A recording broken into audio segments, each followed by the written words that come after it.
I'd like to share with you today a message that I received on Facebook. It was from a 14-year-old boy that I met when I was volunteering in a refugee camp overseas. Hi, I don't know if you can remember me, but I will never forget you. I remember one day when I was in the unaccompanied children section of the refugee camp, your shiny smile and your kind words stopped me from killing myself. Thank you for saving my life with your amazing words. Heaps of respect and love for you. I wish you all the great things in life. I cried when I received that message. Can you believe that? My shiny smile and my kind words stopped a boy from killing himself. Something so simple changed his life. Now, how did I come to be volunteering overseas in the first place? Well, volunteering and creating change starts at home. It starts with your neighbours and it extends out into the local community. Then it expands out into the international community.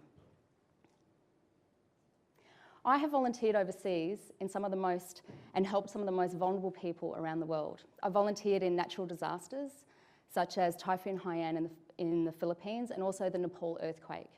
I've also helped in Greece at the height of the Syrian Refugee crisis and in Iraq during the conflict.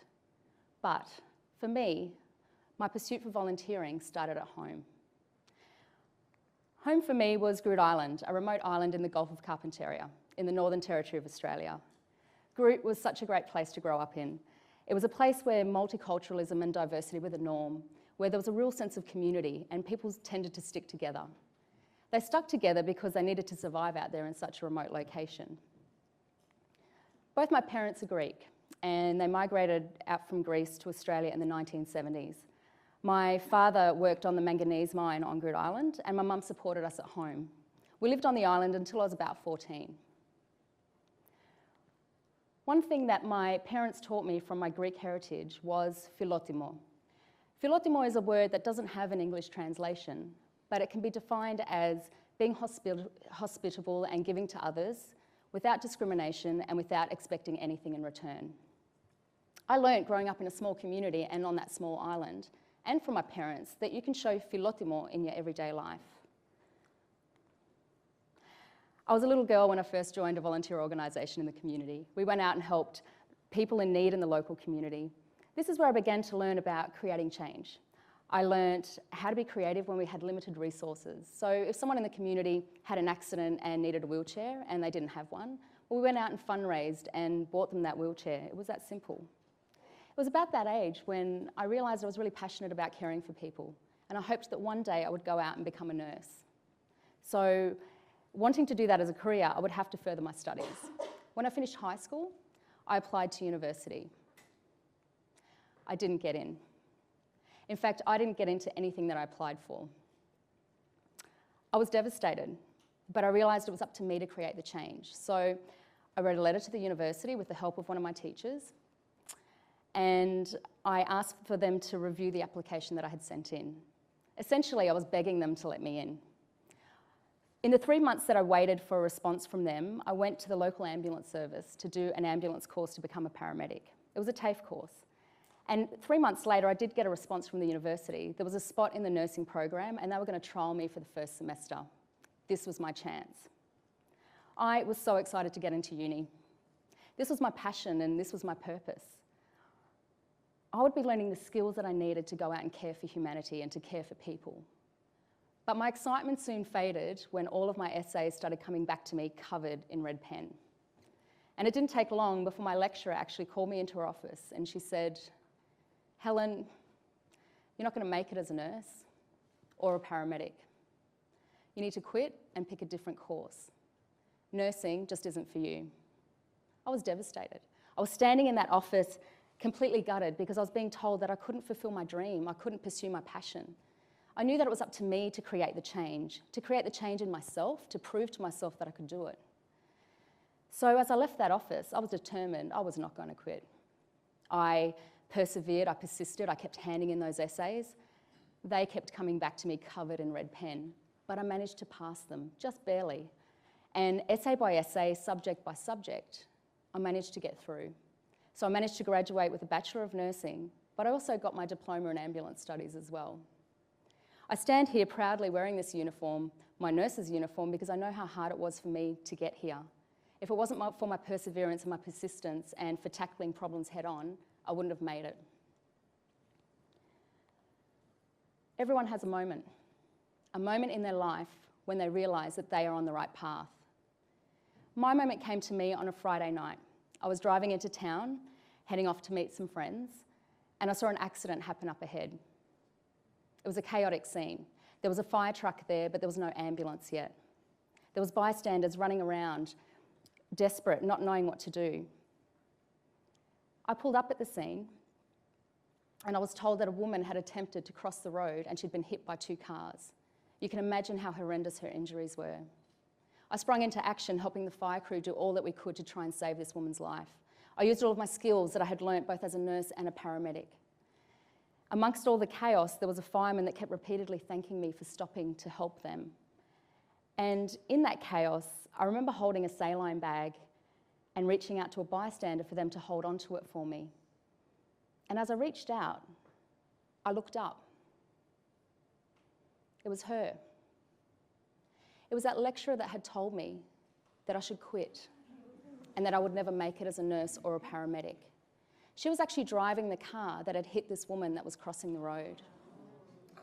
Sometimes the very people that tell us that you can't do something or that you should quit are the very people that end up needing your help, and they end up showing you that you are on the right path. That was my moment. Creative change isn't just about embracing new ideas.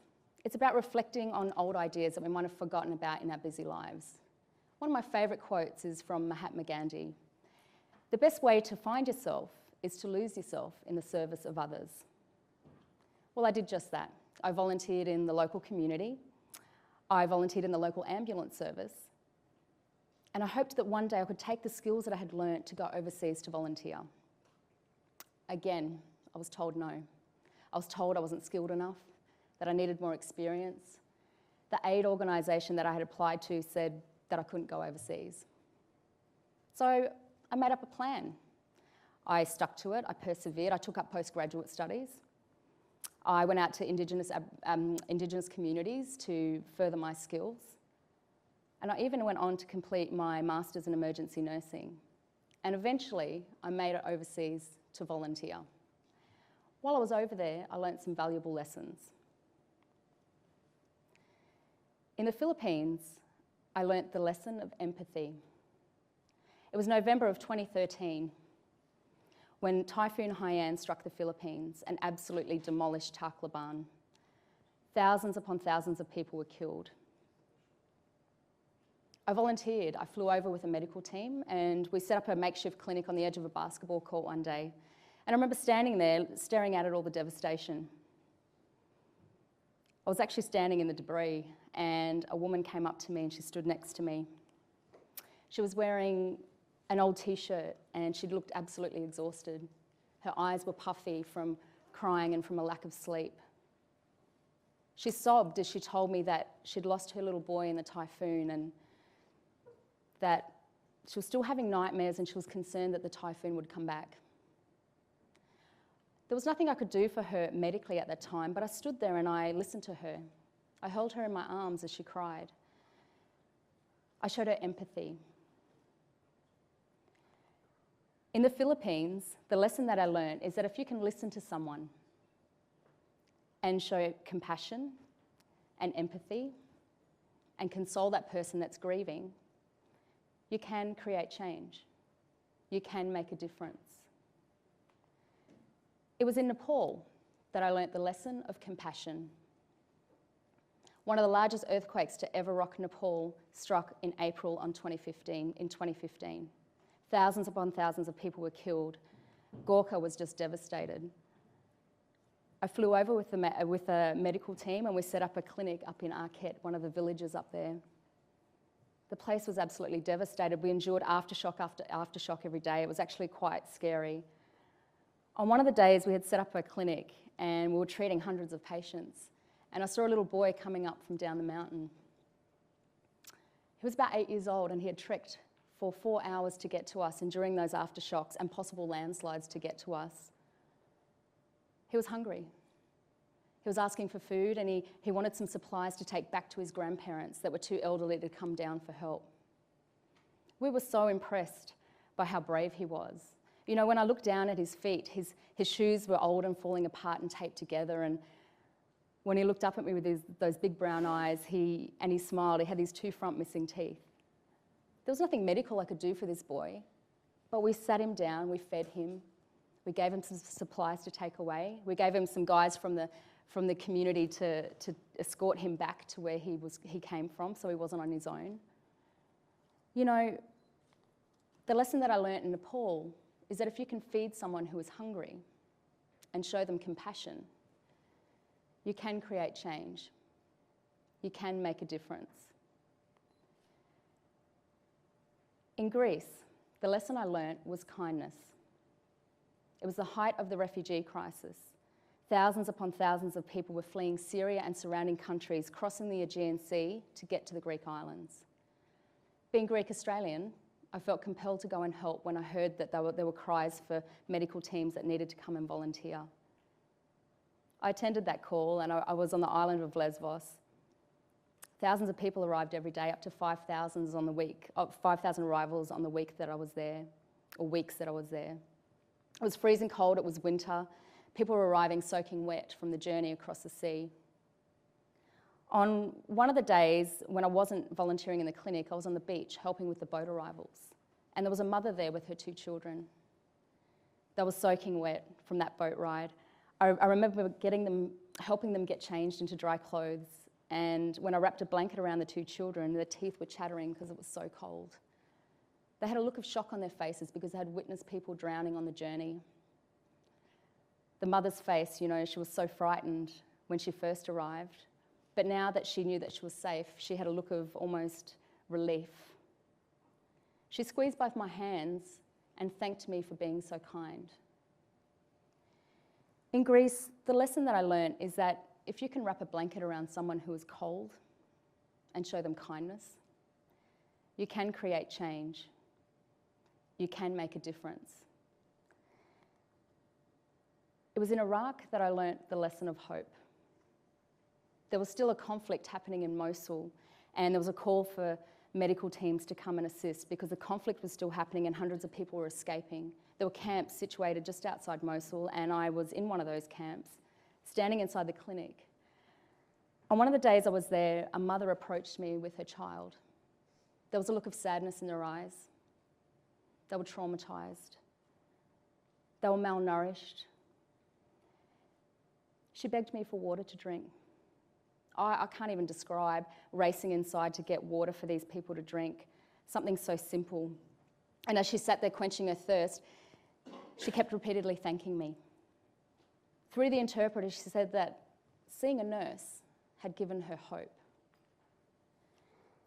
In Iraq, the lesson that I learnt is that if you can give water to someone who is thirsty and give them hope, you can create change. You can make a difference. All of these lessons changed other people's lives, but they also changed mine. I no longer see nursing as a job or a career. I see it as a way of life. And I also see that there are very fundamental, basic things that we all can do to care for humanity. When people come up to me and they say, Helen, I would love to volunteer like you and create change in the world, but I don't have your skills. I think back to the lessons that I learnt, and I say to them,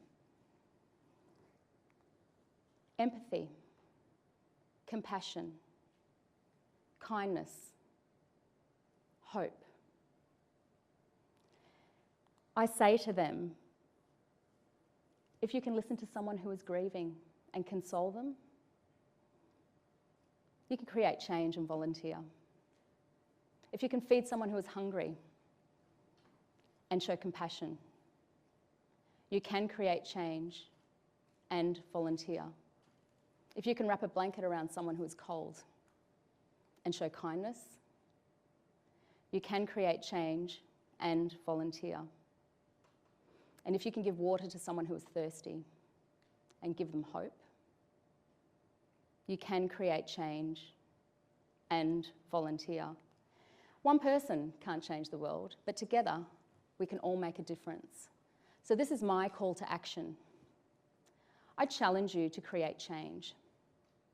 I challenge you to go out into your local community and volunteer. I challenge you to make a difference to one person. People will tell you that you can't, that it's too hard, or you don't have the skills. But you are the person who can create change in someone else's life. You are the person who can create change in your own life. You are the person who can make a difference. Thank you.